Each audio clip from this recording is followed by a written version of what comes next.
Hi friends, आज आपण sweet कॉर्नपासून खूपच सुंदर, स्वादिष्ट आणि हेल्दी रेसिपी पाहणार आहोत. कारण स्वीट कॉर्न खूप खाण्याचे फायदे आहेत. लहानांपासून मोठ्यांना खूपच आवडणारी रेसिपी आहे. त्यामुळे व्हिडिओ कुठेही स्किप करू नका, पूर्ण व्हिडिओ पाहायचा आहे. मैत्रिणींनो, खूप सुंदर रेसिपी. त्यासाठी आपण पॅनमध्ये आधी पाणी टाकलं आहे उकळायसाठी. त्यामध्ये चवीप्रमाणे मीठ टाकायचं आहे, हलवून घ्यायचं आहे आणि जे आपण स्वीट कॉर्न सोलून घेतले होते ते त्यामध्ये टाकणार आहोत. 5 मिनटं आपण मध्यम गॅसवर छान असे ते शिजवून घेणार आहोत. कारण शिजवून घेतले ना तर आपल्याला रेसिपी करण्यासाठी जास्त वेळ लागणार नाही. खूप सुंदर. त्यानंतर आपण जे पोहे आहेत, पोहे खायचे पोहे, ते आपण मिक्सर ग्राइंडरमध्ये असे त्याची पावडर बनवून घेतली आहे.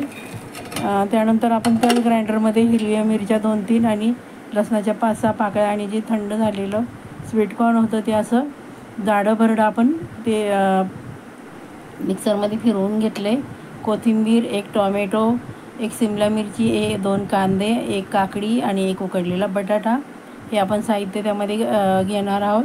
एका बाउलमध्ये आपण जे स्वीट कॉर्न क्रश केले होते ते घेतले आहेत. बटाटा आपण उकडलेला त्यामध्ये कुस्करून टाकणार आहोत. तुम्हाला तो किसून टाकला तरी चालेल. त्यानंतर आपण जो टॉमॅटो चिरून घेतला होता तो टाकतो आहे.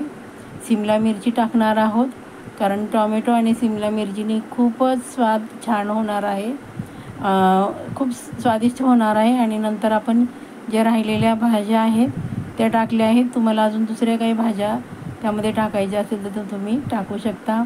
जसं की मी यामध्ये काकडी टाकली आहे आणि कोथिंबीर भरपूर, आणि जी आपण पोह्याची पावडर बनवली होती ती टाकली आहे.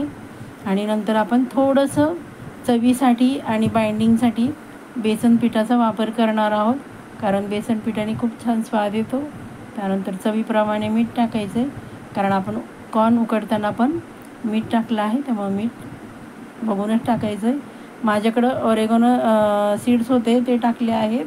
त्यानंतर हळद चवी टाकली. हळदीने चव पण छान लागते आणि रंग पण छान येतो. नंतर लाल मिरची पावडर टाकली आहे आणि छान आपण असं एकत्र करून घेणार आहोत. तुमच्याकडे ऑर्गॅनिक सीड्स नसतील तर तुम्ही पावभाजी मसाला टाकला ना तरी खूप छान स्वाद येईल. मैत्रिणींनो, ट्राय करा. अशा प्रकारे आपण त्याचे छान असे कटलेट बनवणार आहोत पोह्यामुळे. आणि आपण जे बेसन पीठ वापरले त्याने छान असं बाइंडिंग येणार आहे. माझ्या चॅनलवर आपण अजूनही नवीन असाल, चॅनलला सबस्क्राईब केलं नसेल तर चॅनलला सबस्क्राईब करा, बेल आयकनचं बटन प्रेस करा, म्हणजे येणाऱ्या नवीन रेसिपीचं नोटिफिकेशन तुम्हाला लगेच मिळेल. आणि रेसिपी थोडी जरी आवडली ना तर लाईक करा आणि छान छान कमेंट करून शेअर करा तुमच्या मित्रमैत्रिणींमध्ये.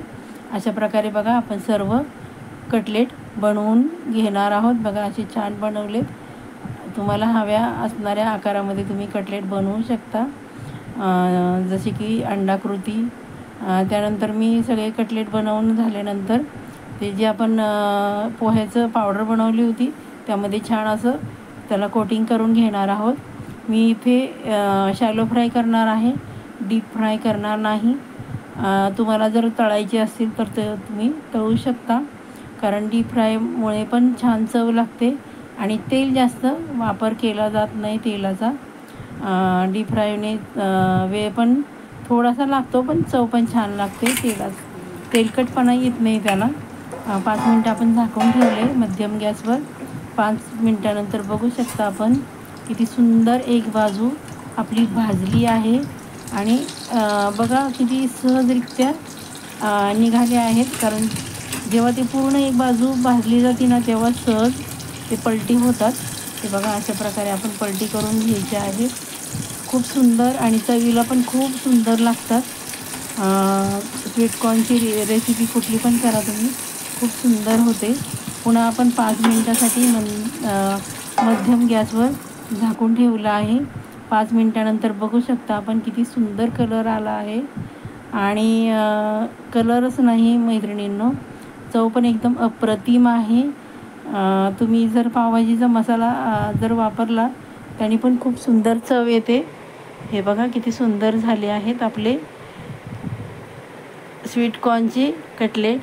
त्यानंतर आपण पुन्हा 2 मिनटासाठी झाकण ठेवतो आहे. झाकण काढलं आहे 2 मिनटानंतर. बघा आपले किती सुंदर झाले आहेत स्वीटकॉर्न आणि पोह्याचे कटलेट. ही रेसिपी मी तुमच्यासाठी आणली आहे. तर चला मग मैत्रिणींनो, छान छान कमेंट करा, लाईक करा आणि तुमच्या मित्रमैत्रिणी परिवारामध्ये शेअर करा. हे बघा किती सुंदर झाले आहेत आणि किती सुंदर भाजले गेले आहेत.